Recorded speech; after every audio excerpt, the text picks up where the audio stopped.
In a vast and verdant forest, there lived a colony of tiny, delicate creatures known as lacewings.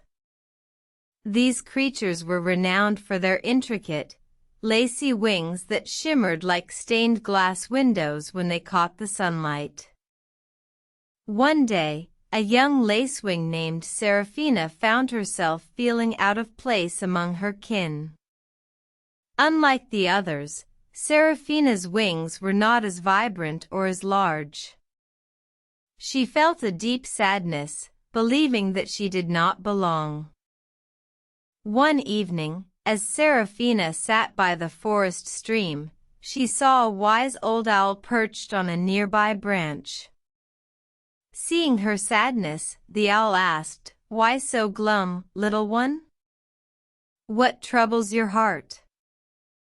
Serafina shared her feelings with the owl, expressing her belief that her wings were not beautiful enough to fit in with the rest of her family.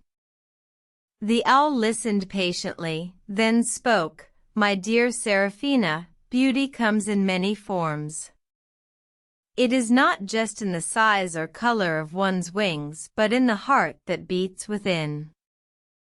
The next morning, Serafina decided to share her gift with the forest.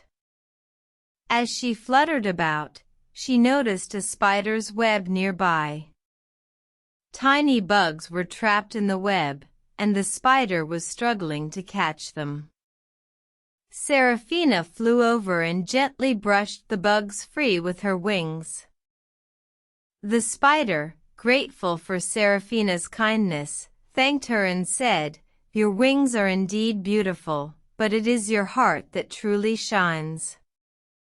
You have given me a gift today, and I am truly thankful." Word spread throughout the forest about Serafina's act of kindness. Other creatures began to see her in a new light. They realized that her wings, though not as large or vibrant as theirs, were special in their own way. From that day forward, Serafina embraced her uniqueness and began to understand that everyone has something special to offer. She learned that true beauty comes from the heart, and she shared her gift with the forest, making it a better place for all. Moral asterisk: embrace your unique gifts and remember that true beauty comes from the heart. Always be kind, for your actions can touch the lives of many.